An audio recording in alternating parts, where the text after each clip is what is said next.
Welcome to the Support Raising Podcast. My name is Mark Wilson. I'm the director of Via Generosity, and today I have Dave Dickens as our guest. And Dave is currently the Embody director for Cru since 2020. And he's joining us for our podcast series on Trailblazers.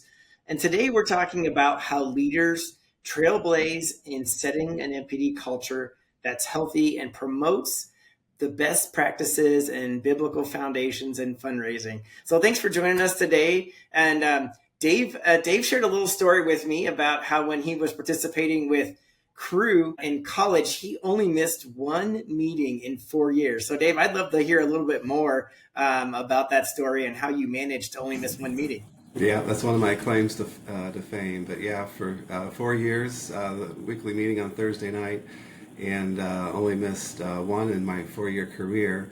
And that was, and this is going to date me a little bit, was for a Petra concert that was happening locally. And so couldn't miss Petra. They were a rage in the 80s in Christian music. So I snuck away that one time.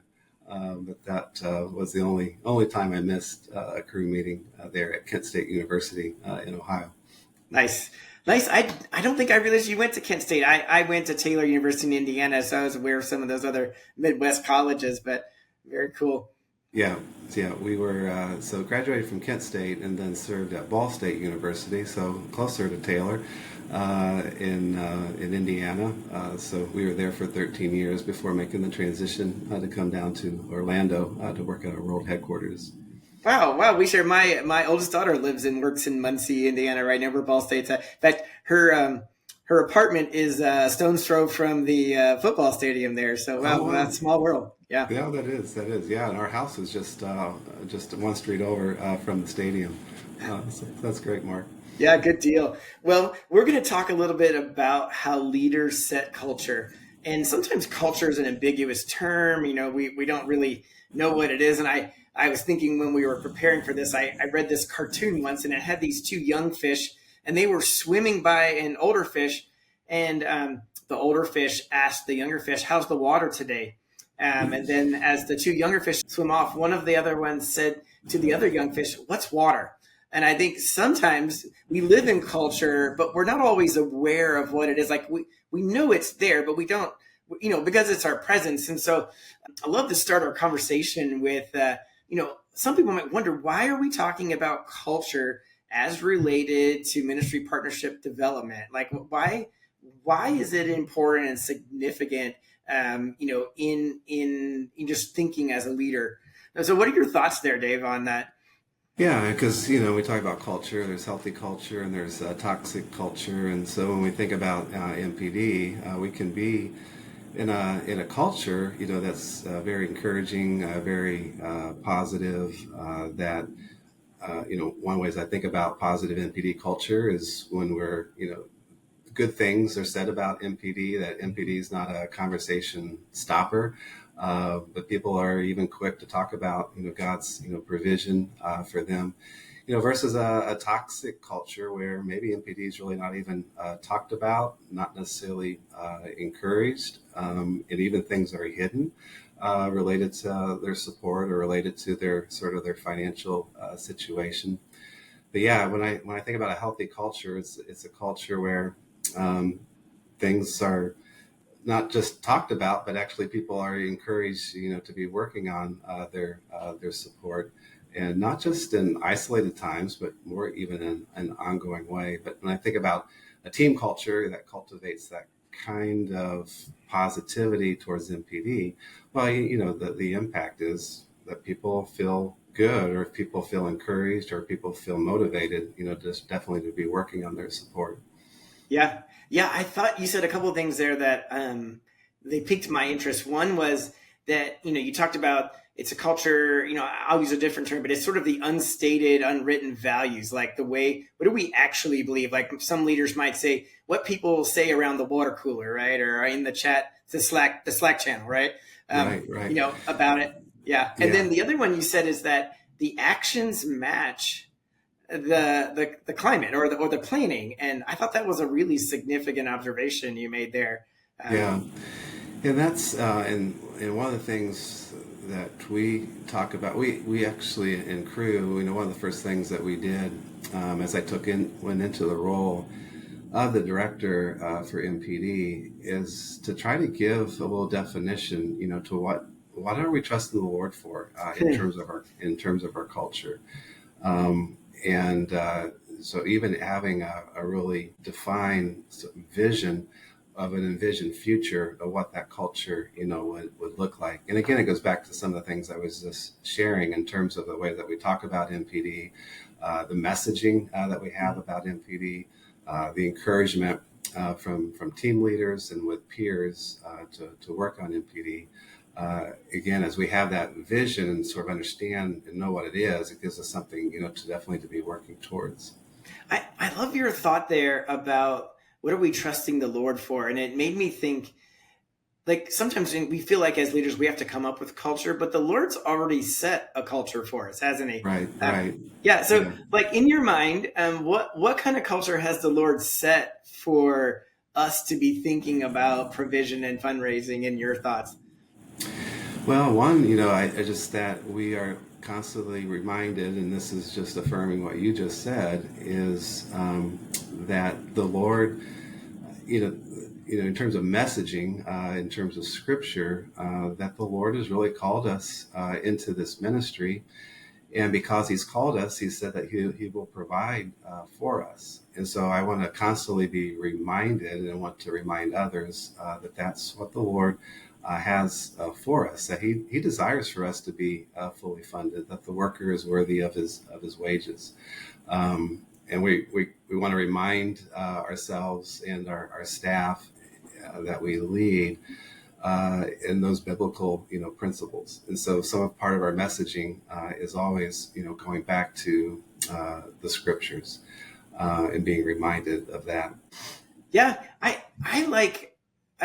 One of the thoughts that was stirring around in my head as you were talking was, the Lord really wants us to trust in his character and in his role as provider. And so often when I think of cultures that are unhealthy, there is this fear and skepticism and just mistrust of provision. And it just puts us in this place of anxiety of provision. And so then we capitulate and we live in a way that's different than what God said for us. Like we live as if he won't provide. And it just creates this very competitive, limited scarcity. And we talk about it as a burden. And I was thinking of things Steve Shadrack said, it's an oppressive burden, do your best Steve Shadrack imitation there, right? But anyway, I was thinking, like you said, like the way we talk about it should reflect God's posture, in his character and his word and his history of provision for people. Those are good thoughts. Yeah. Thanks, Dave. What do you think, like, what is the leader's role? Like you've mentioned a couple things in coining messaging and representation, but like how do you see the leader? Like what role do they play in the culture and how do they influence it? One of the things that we did when we first came to headquarters is first I was responsible for just sort of one of our departments. And that was really the question in coming into it. I knew that there was, a lot of underfunded staff. I realized that the culture there wasn't very positive or encouraging. And so that was, in that year, that was one of the things that we sort of spent a lot of time thinking about is how do we shape this culture to be healthier for sure. And, a few things that we started doing that seemed to really make a difference. One is sort of in the messaging and the communication. That was sort of the genesis that year. And some people received this Friday email we call the MPD Connections. Mm-hmm. But that just started out as something, I would write up on Fridays and send to our department as, an encouragement, a new tip, but just sort of a way, something that's really consistent in keeping MPD in front of people on a weekly basis. Another thing that we did and this gets more into where I think you have to, in terms of culture, think about MPD as a team sport. But we found a way that we can help everyone sort of engage in MPD together. And so this is a little bit easier for us because it was in an office setting. And so we just would take Wednesday nights as a time where we would stay after hours at the office and cater in dinner. And anybody who wanted to stay and to work on it, we couldn't mandate it necessarily, but anybody who wanted to stay could stay after and eat dinner together. We would do a quick, devotional. Then people would go back into their cubicles, their workspaces, to work on MPD for a couple hours. But you know what? Initially we just had a few people coming out to that. But as word spread in terms of how encouraged and helpful it was to be working together and doing MPD in community, it became super popular that many people were staying after to do that. So that was really helpful. I think the other piece is that I went around and talked with each of the teams and the team leaders. And honestly, at least the way that we're structured in Crew, I really believe it's the leadership, specifically the team leaders, that can have a lot of sway in terms of the culture within a team or within a department. And but as I was, developing those relationships and those friendships, making myself available and coming into team times, to talk about MPD, that just really made an impact. And it was just so encouraging because each of the teams have their own team culture, related to MPD. Sure do. And again, though, it's the team leader who's sort of the gatekeeper of that. But as the more I could get the team leaders on board for them to make MPD a priority, for their teams, that made a huge impact, a huge difference in the overall department, culture within that we were working on. So really, those three things we felt like made a pretty significant impact. Obviously, it gets more complicated. Sure. I was in the campus office, overseeing the campus office at that time, but then became the campus ministry MPD director and thinking about all our campus teams, and then becoming the U.S. MPD director and thinking all of Crew. It's hard to be that kind of change agent, when you try to scale it that large. But that's, for us, that's when it becomes so significant to help our MPD coordinators and coaches, really get on board with that vision. Yeah. And for those of you listening, I think Dave pointed out a couple. One, he created a regular communication that was sort of training the voice and the posture. The second, he created some space, and he led the way by doing it himself with his own team. And I think leaders have to go first. You've got to speak it. You've got to do it. You've got to model it. And you need to create space in the work week. It's got to be a priority. It can't be an afterthought. And then the third one, I'd like you, we talked about grassroots movements or your stakeholders or team leaders. How did you, what kind of things did you do to help them buy into the culture and to contribute and participate? Because I think that's, for me, when I was an MPD director, that was one of the most difficult things, because in my experience, the field leaders felt like MPD was kind of in the way of them getting, people to the field. And so I'd love to hear any tips you have on how you work with those leaders. It's sort of what, is the deliverables, related to their team for those who make MPD a priority and have healthy support, because what will sort of the vision is that, team members won't need to pull away, from their work, from their assignments, from the field, to give, extended time, focusing on MPD.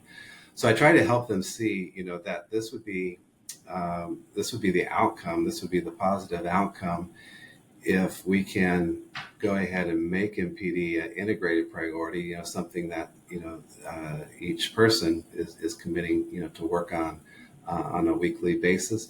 And I try to make it just really doable. I mean, we're just talking, 2 hours max. Mhm. We think if someone commits to 2 hours a week on MPD, they'll be able to raise about $100, at least $100 new support each month. That might be through increases or challenging new people, to join, or getting new connections, from a partner that you can meet with. And honestly, at least in our world, to see $1,000 to $1,200 raised each year through spending, just a couple hours a week. And then when I say the couple hours, that's just not new support. That's also cultivation and prayer letters and, thank yous and connecting with people. So there's the partner care, piece that goes with that as well. But if that is the commitment, and you're seeing $1,200, a new support raised, well, that's going to keep you up with inflation. That's going to make up for ministry partners who need to drop off your team in that year.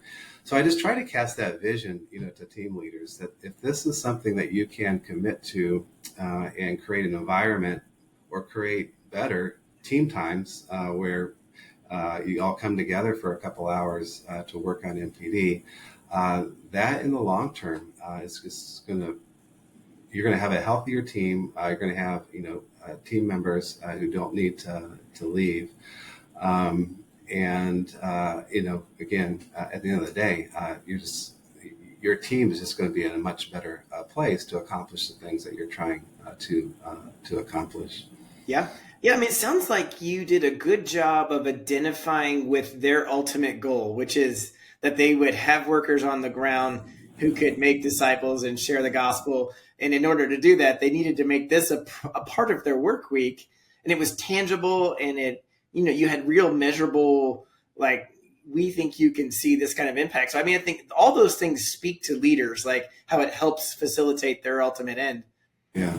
Yeah. And I also think, being able to show them, okay, the way we're structured, we have more of the data in terms of where their staff are at with MPD, and they can get that information, but it's not necessarily something that they're looking at. But that's also an important piece of this as well, is helping them see, the current reality of their staff and the needs that and some are doing fine, but those who are not so much, making sure that the team leaders are aware of those staff who really should be giving more attention to MPD.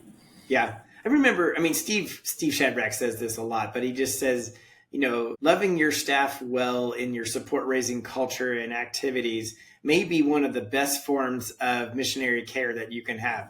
Right. Yeah. Yeah. Very, very true. Yeah. And there was a couple that said to me, and we actually put this in one of the MPD connections, but their own commitment to MPD was a commitment to their future selves, to their future ministry.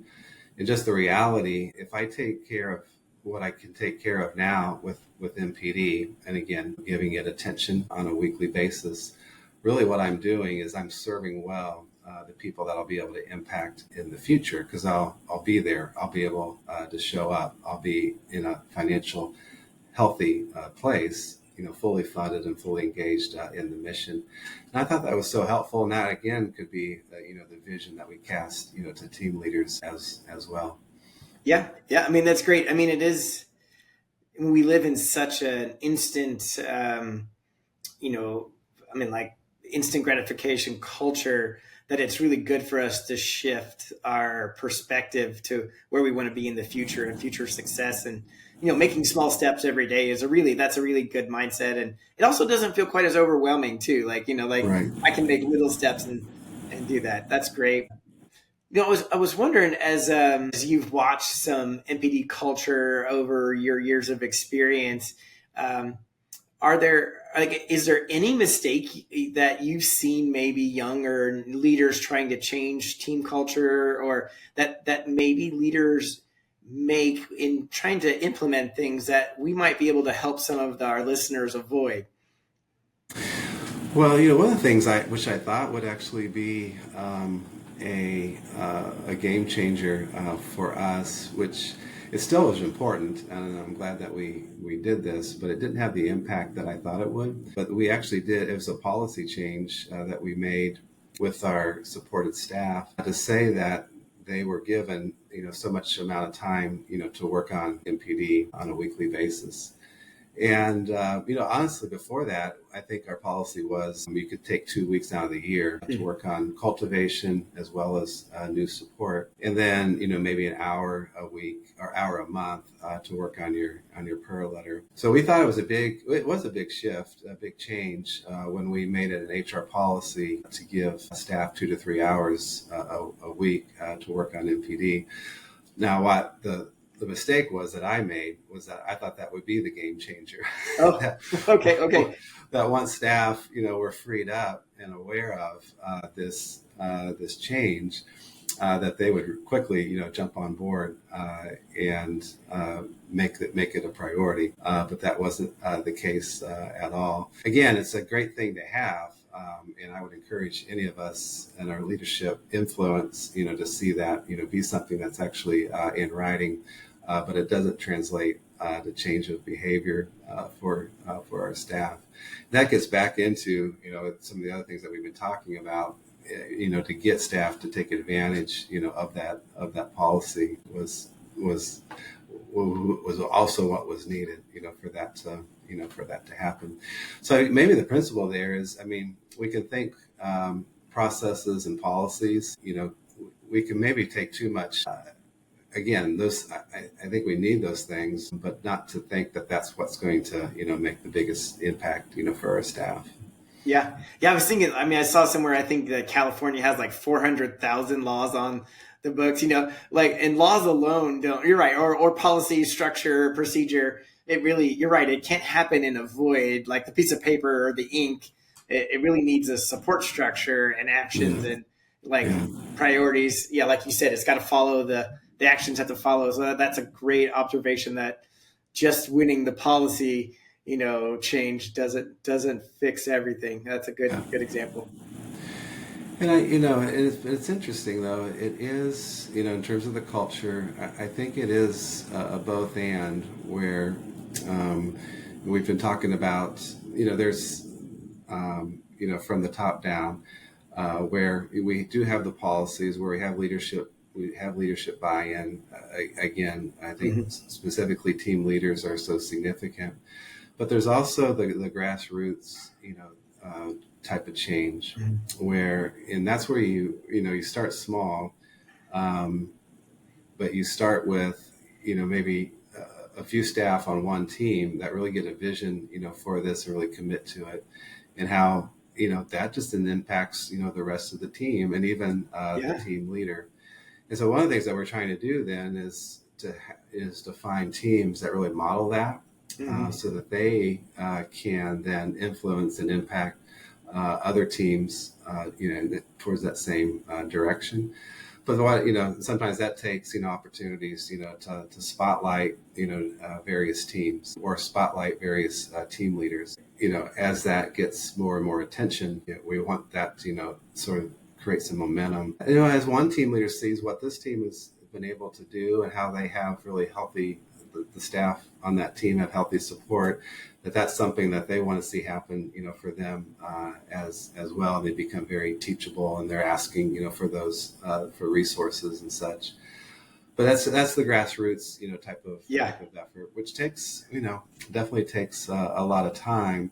But honestly, that's going to make the biggest impact overall. But it's just going to take a lot of time, to get there for sure. Yeah, you hit on a great point. You do need the leaders to believe and to back you. But even the leaders, they need to see that it works and that it's impacting and that it's sustainable.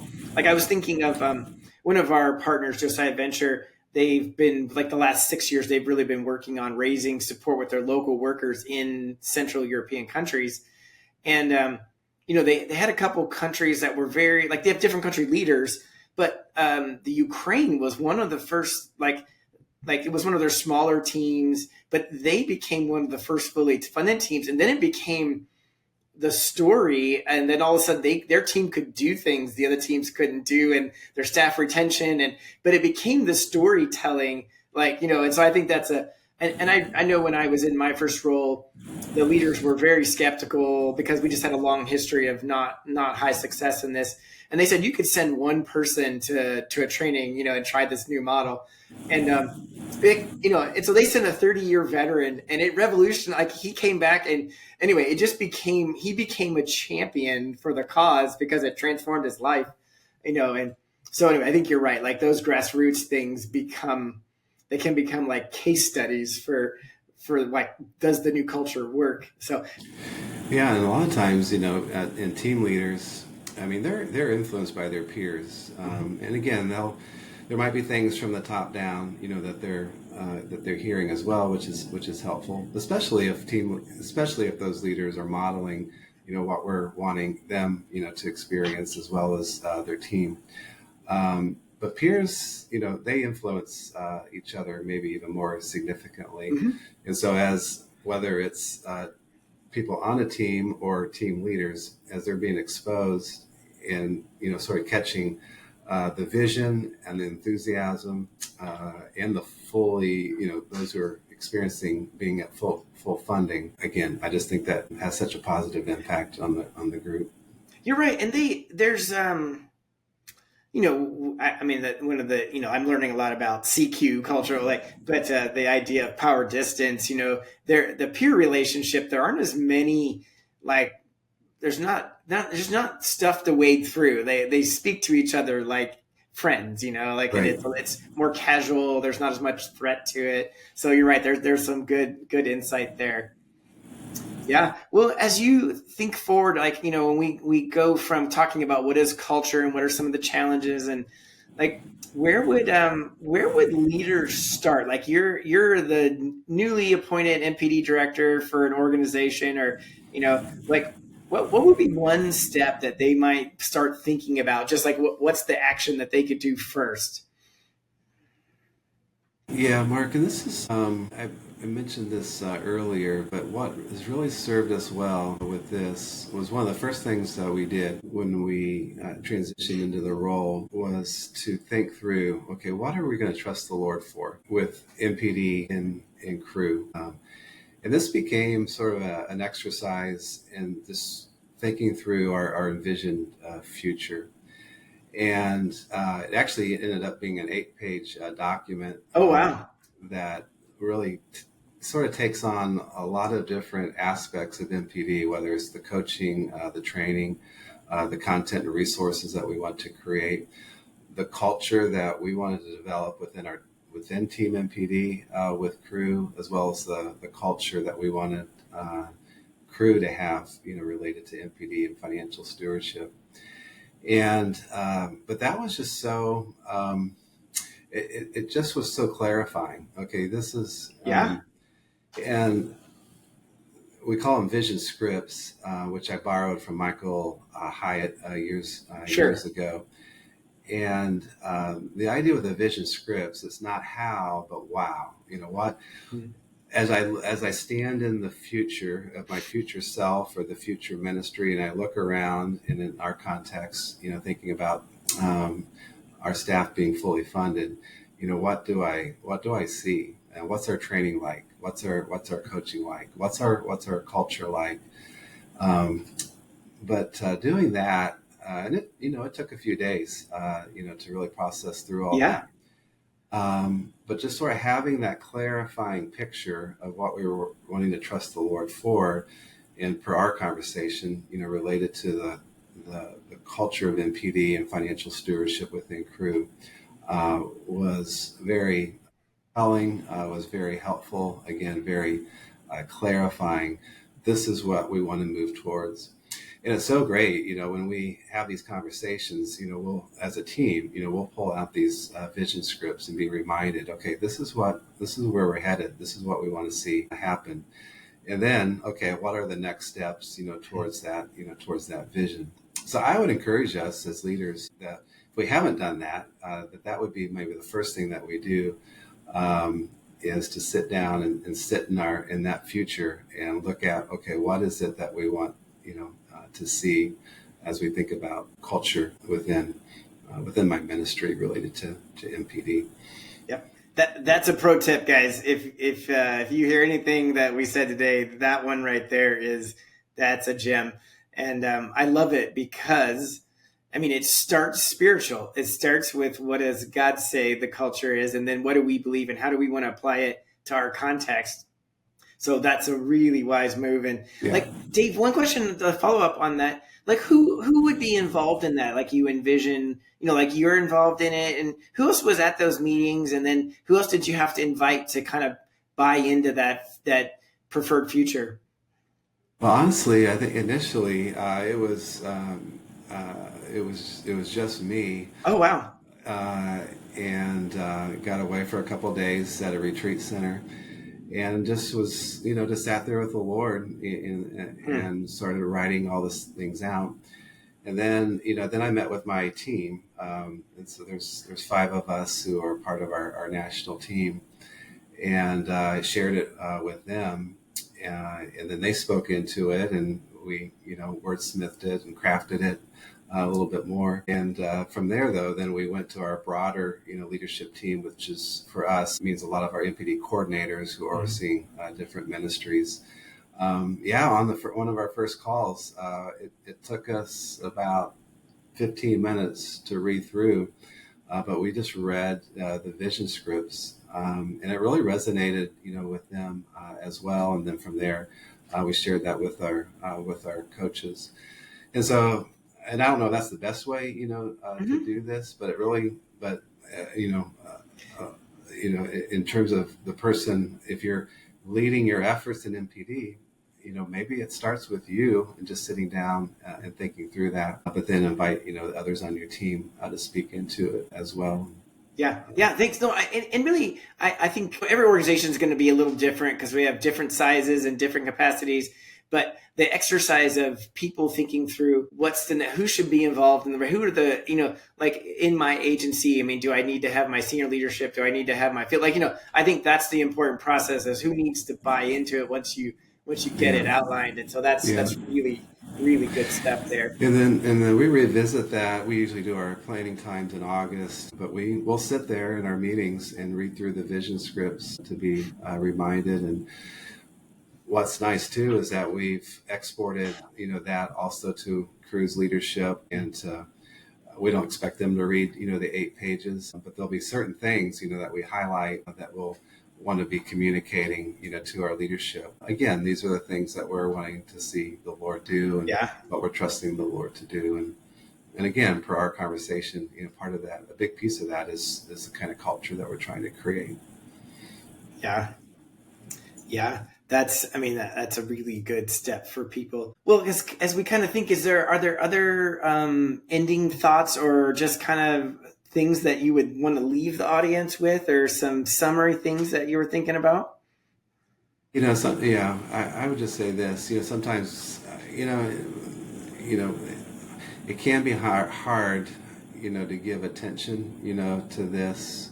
Sometimes it's even hard to define. It can feel like a lot of work, for sure. And even if, even the question of scalability in terms of the size of your ministry. But I would just, go back to, this, the whole culture piece. It just is so significant. It A staff person can be on a team that has again a toxic culture, towards MPD and financial stewardship, or a really healthy culture. That in of itself, can make such an impact on Mm-hmm. where they are able or have the motivation to be, to be fully funded. And again, like we've talked about, the phrase that we use is to be fully funded and fully engaged in the mission. And that's what we want for our staff. That's what the staff want for themselves. But it's that team culture that's going to make, the biggest, I think, is going to make if that's going to be a reality or not. And sadly, we see staff leave our ministry like every other ministry every year because of lack of funds, because of funding issues. And so we want to do whatever we can as leaders to see that not happen. And again, if they're the culture of the team, if they're a part of, I think makes such a significant impact on that. Yeah, I mean, I was just thinking about my experience, being handed the director of mobilization role, which included, support raising, and nobody I knew in the organization really had a healthy perspective on support raising. And it was, oh, we have to, you have to, like, we do this great ministry and you have to raise support. And I was losing more than half of my candidates in the support raising process. Like, it was just demoralizing. And I remember meeting the folks here at formerly Support Raising Solutions, and they were so positive about this. I thought, I mean, it was like the culture they believed in. I thought that we need to move that direction. Like, this is absolutely possible, not because they say it, but because God has said it. And I think that's the kind of experience I think Dave is communicating to you guys. Like, I wanted to join that team. I eventually did join that team. I'm on that team now. But the organization that I left, like, they have transformed their own culture. Like, they are doing great because they have moved. And I just think for you guys, it is worthwhile to help people believe and think and then act consistently with those beliefs, like Dave said. And your job is kind of the point guard. You got to help the policies and the structures. And anyway, but thank you so much, Dave, for your time and for your expertise in this and for the encouragement that you're offering the other folks that are on here. And any tools or resources that you might suggest to folks as they're kind of listening today that might do some further research or study on? I would look at, you can look at Michael Hyatt's things on vision scripts. I think that would be really helpful. I'm fine. We could share with you our vision scripts if you want to that would be great as well. But yeah, those, I think, again, I think that's sort of I think that could be the most helpful, most impactful thing, to use. So. Yeah. Yep. And again, that really is, it's kind of like a manifesto or, like that's great. So thank you so much for listening to us today. Thanks for, the work you're doing in your own agencies to keep gospel workers headed toward the Great Commission. And we appreciate you. Make sure you reach out with questions and we'll get some of those things in the link in the bio. So until next time, we'll sign off.